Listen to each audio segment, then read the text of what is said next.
అండి, నా పేరు గుణరాం. నేను సైబర్ క్రైమ్ పోలీస్ స్టేషన్ నుంచి వచ్చాను. నేను ఇన్స్పెక్టర్గా పనిచేస్తున్నాను. నేను ఇక్కడికి వచ్చిన కారణం ఏంటంటే, ఈ రోజుల్లో డిజిటల్ అరెస్ట్ అనేది చాలా విపరీతంగా జరుగుతోంది. డిజిటల్ అరెస్ట్ జరగడానికి కేంద్ర బిందువు బ్యాంక్. అది ఎస్బీఐ, యాక్సిస్ బ్యాంకా, ఇంకో బ్యాంకా, ఏదైనా ఒక బ్యాంక్. నేరం అనేది ఖచ్చితంగా ఇక్కడి నుంచి జరుగుతుంది. ఆ జరుగుతున్న నేరం ఏ విధంగా జరుగుతుందన్న దాని మీద మీ అందరికీ అవగాహన ఉండాల్సిన అవసరం ఉంది. డిజిటల్ అరెస్ట్ పేరుతో లేకపోతే ఈ సైబర్ క్రైమ్ ఫ్రాడ్స్ పేరుతో సుమారుగా మన ఆంధ్రప్రదేశ్లో ఈ సంవత్సరం అంటే జాన్యువరి నుంచి ఇప్పటివరకు 800 కోట్ల రూపాయలు పైబడి డబ్బులు పోయినాయి అంటే ఒక్కసారి మీరు గమనించండి. బ్యాంక్కి ఏదో కస్టమర్ వచ్చాడు, ఆయన డబ్బులు ఆయన ఇష్టం కదా, ఆయన ఏదో పేరు చెప్పాడు, నేను రాసేసుకున్నాను, ఆ పేరు కరెక్ట్గానే ఉంది, నేను చెక్ చేశాను, నా పైన ఆయన చెక్ చేశాడు, ఆ పైన ఆయన చెక్ చేశాడు, పంపించేశాం అంటే కుదరదు. ఎందుకంటే ఇంటర్నెట్ బ్యాంకింగ్ ఫెసిలిటీ పేరుతో మీరు చాలా ఫెసిలిటీస్ మీ కస్టమర్స్కి మీరు ఏర్పాటు చేశారు. మీలాగే భారతదేశంలో అన్ని బ్యాంకులు ఏర్పాటు చేశాయి. కానీ ఏర్పాటు చేసిన దాన్ని ఆ సౌలభ్యాన్ని నేరస్తులు చక్కగా ఉపయోగించుకొని మనకి డబ్బులు కొట్టేయడం జరుగుతుంది. అంటే ఫెడెక్స్ నుంచి కాల్ చేస్తున్నామని, మీకు ఈ కొరియర్ అందకపోతే 2 నొక్కండి 3 నొక్కండి, లేకపోతే మీరు పలానా చోట నుంచి పలానా చోట కొరియర్ పంపిస్తున్నారు, అందులో మీ ఆధార్ కార్డు ఉంది, మీ ఫోన్ నెంబర్ లింక్ అయ్యింది, అందులో ఈ పాస్పోర్ట్లో లేదు MDM మాదక ద్రవ్యాలు పంపిస్తున్నారు, ఇలా ఏదో రకరకాలుగా వస్తున్నాయి. ఆ టైంలో మిమ్మల్ని ఎవరితోని మాట్లాడనివ్వకుండా మిమ్మల్ని వాళ్ళు అరెస్ట్ చేసినట్టుగా డిజిటల్గా అరెస్ట్ చేస్తున్నామని చెప్పి టోటల్గా మిమ్మల్ని భయభ్రాంతులకు గురి చేసి మీ దగ్గర ఉన్నటువంటి FDలు అవన్నీ కూడా బ్రేక్ చేయించి RTGS ద్వారా మీ బ్యాంకు వచ్చి ఇక్కడి నుంచి అమౌంట్ని వాళ్ళు చేసేసుకోవడం జరుగుతుంది. ఈ ప్రాసెస్ అంతా ఎలా జరుగుతోంది? మేము అన్ని కేసుల్ని పరిశీలించిన తర్వాతన మేము టోటల్గా CP గారు మా టీం అంతా కూడా మేము ఒక క్వశ్చనేర్ తయారు చేయడం జరిగింది. ఇది క్వశ్చనేర్.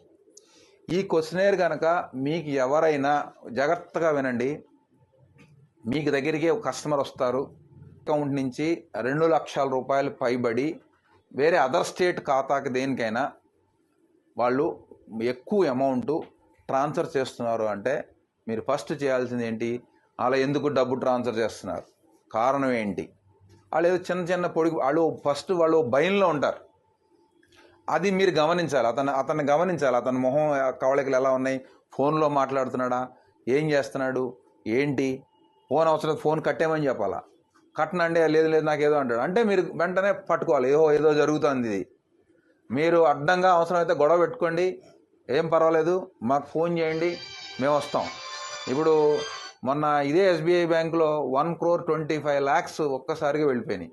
మళ్ళీ ఇదే SBI bank Tiruvuru branch manager గారు వచ్చిన అబ్బాయిని గమనించి చేయడం వల్ల 60 లక్షల రూపాయలు ఫ్రాడ్ ఆపగలిగాడు.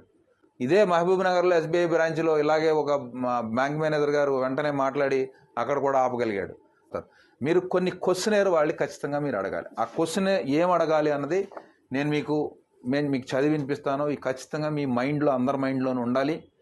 అటెండర్ దగ్గర నుంచి బ్యాంక్ మేనేజర్ వరకు ప్రతి వాళ్ళు కూడా ఈ విషయం గురించి తెలుసుకుని ఉండాలి. లేకపోతే కనుక ఖచ్చితంగా క్రైమ్ ఇక్కడి నుంచే జరుగుతుంది, బ్యాంక్ నుంచే జరుగుతుంది. దీన్ని ఏదో బరువు, ఇది బర్డెన్ అయిపోతుంది, నేనెందుకు అడగాలనేది కాకుండా మీరంతా కూడా ఖచ్చితంగా బాధ్యతగా ఫీల్ అయ్యి ఒక గుడ్ ఫెయిత్తో మీ కస్టమర్ని సైబర్ నేరం నుంచి నివారించాలి అనేటువంటి గుడ్ ఫెయిత్తో మీరు ఇక్కడి నుంచి పనిచేయాల్సిన అవసరం ఉంది.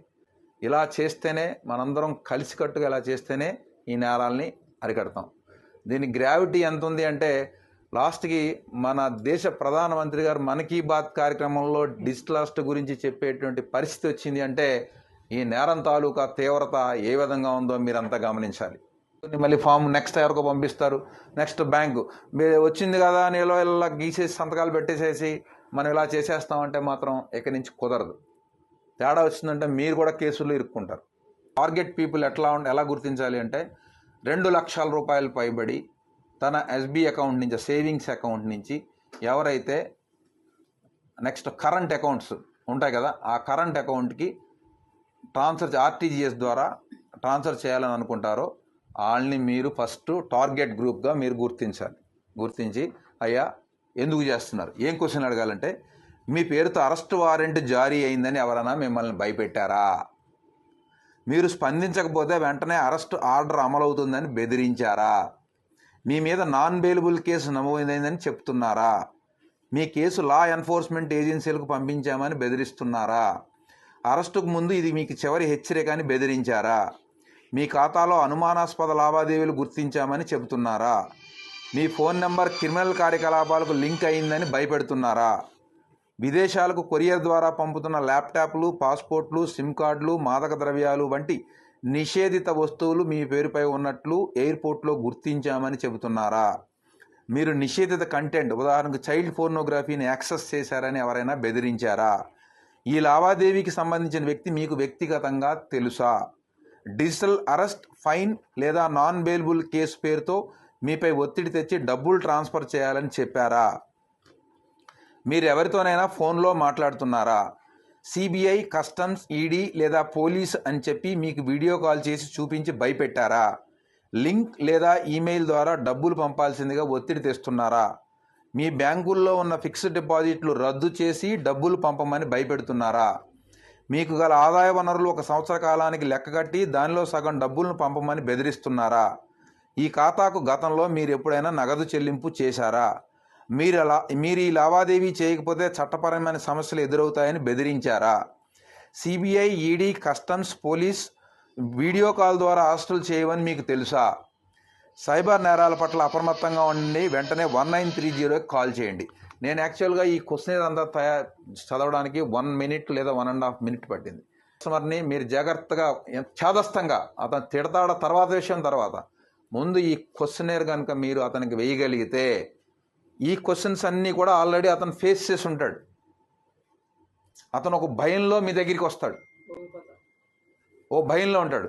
ఈ అడిగితే ఎస్ ఇవన్నీ అడుగుతున్నారు, వాడు కూడా నన్ను అడిగాడు, ఇది ఫ్రాడ్, ఇది ఖచ్చితంగా నా డబ్బులు కొట్టేయడానికి ఎవడో ట్రై చేస్తున్నాడు అని ఆ క్షణం నుంచి మీరు అతన్ని బయటికి తీసుకురావాల్సిన గురుతరమైన బాధ్యత మీ అందరి మీద ఉంది. అది మీరు మాత్రమే చేయగలరు. మీ కస్టమర్ని మీరే రక్షించాలి. కస్టమర్ ఎటువంటి పరిస్థితిలో ఉన్నాడు అనేది కూడా మీరు గమనిస్తూ ఉండాలి. మీరు ముఖ్యంగా మీరే చేయాలి. అటెండర్లు, సెక్యూరిటీ వచ్చిన వాళ్ళంతా సార్ ఇక్కడ ఇటువంటి చూడండి అని మీరు చదివిపించాలా. ఏమంటే ఇదే బయట బోర్డు, పెద్ద బోర్డు పెట్టండి, ఫ్లెక్సీ పెట్టండి, నేను మీకు సాఫ్ట్ కాపీ పంపిస్తాను, పెద్దది పెట్టండి. వచ్చిన వాళ్ళని వెళ్ళే వాళ్ళని చదివించాలి.